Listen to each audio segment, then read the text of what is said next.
My life before Christ was full of anxiety and meaningless. I didn't really know what I believed, so my life was just built around the culture of the world, really, and I used that culture as my personality.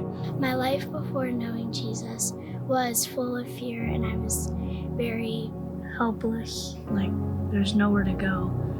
I was very rude, impatient, and I knew who God was, but I didn't know what it was like to have a relationship with Him. My life before Christ was confused, Anxious, lonely, helpless, worried, superficial. So yeah, my life before Christ was a lot about complaining. I always think that I deserve more than other people. I always complain that why is it someone else but not me. Everything was like not very healthy, and that's kind of my life before knowing Christ.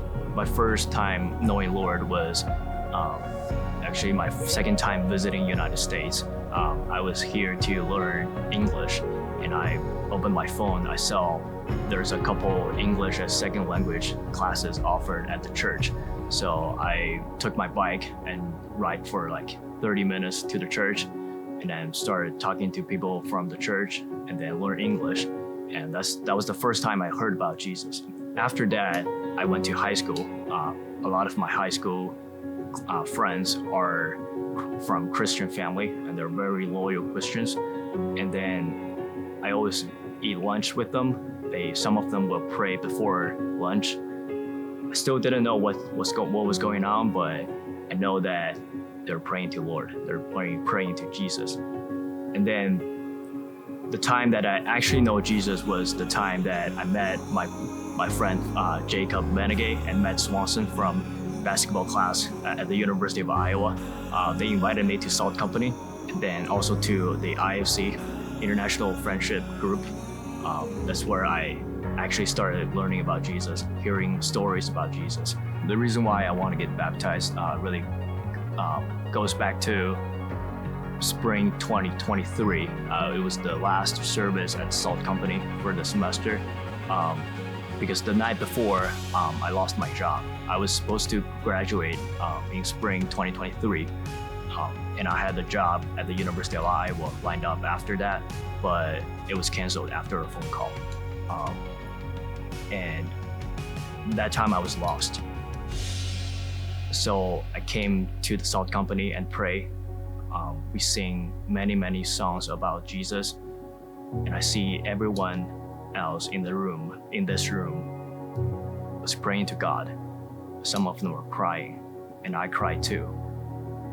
That moment, I just thought about my life. I think everything is so fragile. The friendship, the relationship, and even their job, it could be gone in any moment. But your relationship with God is forever. And that's something I want. And that's why I want to get baptized. knowing Christ now, I realize that my life has a bigger purpose, and It's so much more peaceful. Coming to have a real relationship, I think, has brought a sense of peace over my life. I'm less worried because I know I can rely on God. I feel loved even when, there's not someone to express that love for me or show that love for me. I know The Lord sent down Jesus among us to die for our sins, and I know that I do not have to be ashamed of the sins that I've committed. It's really changed my life. My life with Christ now is peaceful, Happier. Relief. Peaceful. Calm. I am choosing to get baptized to show others what God has done in my life and to show that I am choosing to commit to a life with Him. I want to get baptized to display to the church that I am a Christian. I want to get baptized today because I know for the first time that it is truly by the grace of God that we have been saved through faith. My name is Bryn Knock, and I'm here to say that Jesus is my Lord, and that's why I'm getting baptized. My name is Ryan Martin. Maxwell Johnson. Matthias Johnson, Caitlin Elliott, Hope Breitbach. Willa Hughes. Gabrielle Bedford. my name is Noah Ledyard. Ava Herring. Bella Han. Taylor Ackerman. My name is Wenxin Ke. I'm here to say that Jesus is my Lord. That's why I'm getting baptized.